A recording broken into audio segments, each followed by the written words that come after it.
Good evening from New York. Happy Monday. I'm Chris Hayes. We have breaking news tonight that shows just how deep the rot in the Republican Party goes. But before getting to that, and we will in just a moment, take a step back just to sort of survey the last few weeks since the election, right?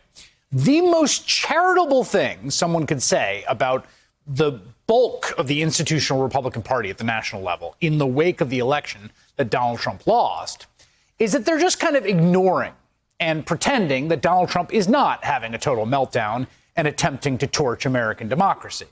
The nicest thing that can be said about the Mitch McConnells of the world, for instance, is that they are just letting him have his tantrum and hoping it all goes away. That's the best, the very best, most charitable thing you can say about them. But we have evidence tonight that that is not what is happening, that they are actually collaborating with Donald Trump in attempting to overthrow the results of a free and fair election.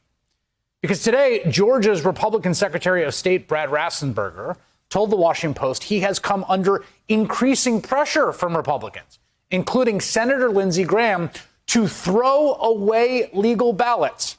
I'll quote, Graham asked whether Raffensperger had the power to toss all mail ballots in counties found to have higher rates of non-matching signatures, Raffensperger said.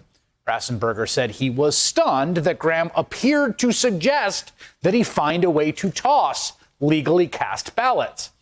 Absent court intervention, Raffensperger doesn't have the power to do what Graham suggested as counties administer elections in Georgia. It sure looked like he was wanting to go down that road, he said. The Republican Secretary of State in Georgia says that South Carolina Republican Senator Lindsey Graham, the chair of the Senate Judiciary Committee, pressured him to dump legally cast ballots in a state where Donald Trump is losing by a relatively narrow margin.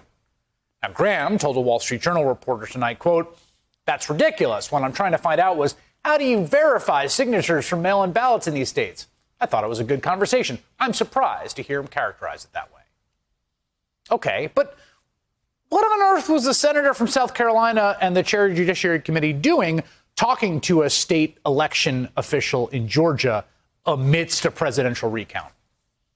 Mark Elias, the lawyer who has been fighting against Republican legal challenges across the country, responded to the story saying, quote, this is both outrageous and should be investigated by the Senate Ethics Committee.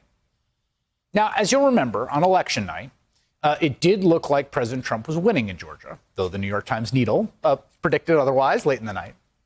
But as votes came in from Democratic counties around Atlanta, that lead slipped away. As it stands now, NBC News has called the state for President-elect Biden, who's leading by, and this really is somewhat surprising, 14,000 votes.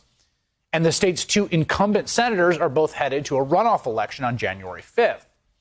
And the Secretary of State, Raffensperger, has announced a risk-limiting audit, which is a sort of canvassing of the votes that will trigger a statewide recount. Now, 14,000 votes may not seem like a lot, but it is a lot in terms of recounts. It is very unlikely the recount will change anything significantly. In fact, here is what Secretary of State Raffensperger said today before speaking to the Washington Post.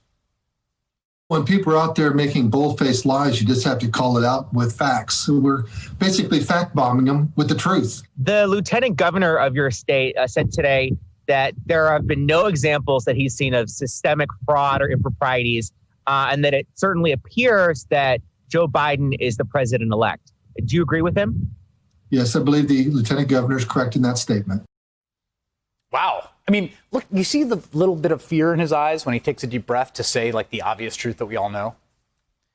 The general complaint from Donald Trump and his allies seems to be, how dare you not fix us an election in our favor, fellow Republican? And rather than accept the very plain results of the presidential election, the Republican Party has resorted to eating their own and now just like flirting with outright criminal behavior, lawless yanking away at an election result.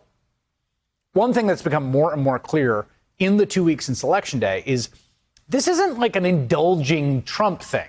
There's something deeply depraved here. The Republican Party is willing to do just about anything in order to maintain power. And we are just seeing how wildly dangerous it is when the president is creating political conditions for the entire Republican Party to join him in essentially seeking to overthrow or ignore the results in a democratic election. And they don't have any problem with that.